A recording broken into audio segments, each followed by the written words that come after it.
Hello दोस्तों, कैसे हैं आप सभी। आई होप सभी अच्छे होंगे। तो now we will study about cell organelles क्या होते हैं, कोशिका के अंग। इसके पहले वाले वीडियो में हमने डिस्कस किया था कि सेल क्या होते हैं। अब हम पढ़ते हैं कि सेल के अंग क्या होते हैं या फिर सेल ऑर्गेनेल्स क्या होते हैं। अब सेल्स के अंदर भी बहुत सारे अंग होते हैं, उसके बारे में स्टडी करते हैं। तो सबसे पहला जो सेल ऑर्गेनेल्स होता है वो होता है कोशिका झिल्ली, या फिर इसको इंग्लिश में सेल मेम्ब्रेन भी कहते हैं। अब सेल मेम्ब्रेन क्या होता है? ये सेल का आउटर मोस्ट लेयर होता है। मतलब ये सेल है, इसके आउटर मोस्ट लेयर मतलब जो बाहरी परत होता है, इसी को कहते हैं सेल मेम्ब्रेन या फिर कोशिका झिल्ली कहते हैं। अब इसका काम क्या होता है? जाहिर सी बात है, ये बाहर है तो ये प्रोटेक्ट करता है सेल्स को। सेल्स के सभी ऑर्गेनल्स इसी के अंदर होते हैं और सेल्स को प्रोटेक्शन प्रोवाइड करता है। नाउ देखते हैं कि ये किसमें पाया जाता है। तो ये पादप और जंतु दोनों में पाया जाता है। पादप का मतलब प्लांट और जंतु का मतलब एनिमल्स, चाहे बिल्ली, कुत्ता, भालू, कुछ भी हो जो मोशन करता है, मतलब जो एक जगह से दूसरी जगह तक चलते हैं, उसको जंतु कहते हैं। हम और आप भी जंतु में ही आते हैं।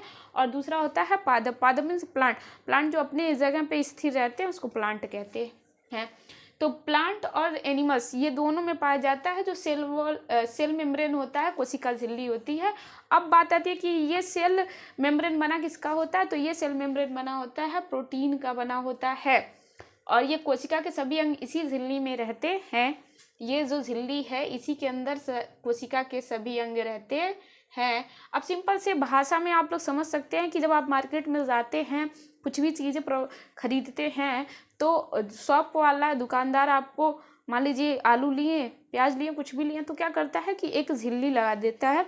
वही झिल्ली जो होता है हमारा सेल के अंदर, वही झिल्ली का काम करता है सेल मेम्ब्रेन या फिर कोशिका झिल्ली। तो कोशिका झिल्ली किसकी बनी है? प्रोटीन की बनी है। किसमें पाई जाती है? तो पादप और जंतु दोनों में पाई जाती है। और कोशिका के सभी अंग इसी झिल्ली के अंदर रहते हैं। मतलब ये बाहरी परत होता है और इसी के अंदर बाकी सारे सेल ऑर्गेनल्स रहते हैं। दूसरा जो बात है वो है कोशिका भित्ति या फिर सेल वॉल। दूसरा जो पार्ट है सेल का वो है कोशिका भित्ति या फिर सेल वॉल। अब कोशिका भित्ति क्या होता है? ये भी जो सेल होता है उसको प्रोटेक्शन प्रोवाइड करता है। इसको भी सिंपल भाषा में आप समझ सकते हैं। जैसे आपने मार्केट में गए तो बहुत सारा सामान लिए, मान लीजिए कि आलू, प्याज, लहसुन जो भी होता है आपने खरीदा। जब ज़्यादा भारी हो जाता है तो क्या करता है शॉप वाला? डबल लेयर लगा देता है, डबल पॉलीथीन लगा लेता है। सेम इसी तरह से जो हमारा सेल होता है, जो सेल होता है उसके बाहरी एक परत होता है, उसको कहते हैं सेल वॉल। क्या कहते हैं? Cell wall. ऐसे कुछ स्ट्रक्चर इसके होते हैं जो होता है हमारी प्लांट सेल में पाया जाता है। किस में पाया जाता है? तो ये प्लांट सेल में पाया जाता है।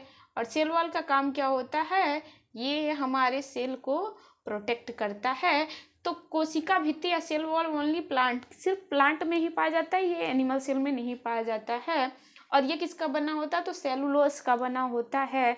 जैसे हमने पढ़ा कि कोशिका झिल्ली जो होता है वो प्रोटीन का बना होता है, और जो कोशिका भित्ति होता है ये सेलुलोज का बना होता है।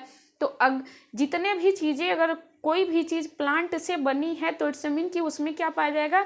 सेलुलोज पाया जाता है। जैसे हमने कपड़े पहने हैं, कपड़े में भी क्या है? सेलुलोज है। कागज भी किससे बनता है? तो लकड़ी से बनता है। लकड़ी में भी क्या है? सेलुलोज है। कागज में भी सेलुलोज है। नोट जो आता है उसमें भी सेलुलोज पाया जाता है।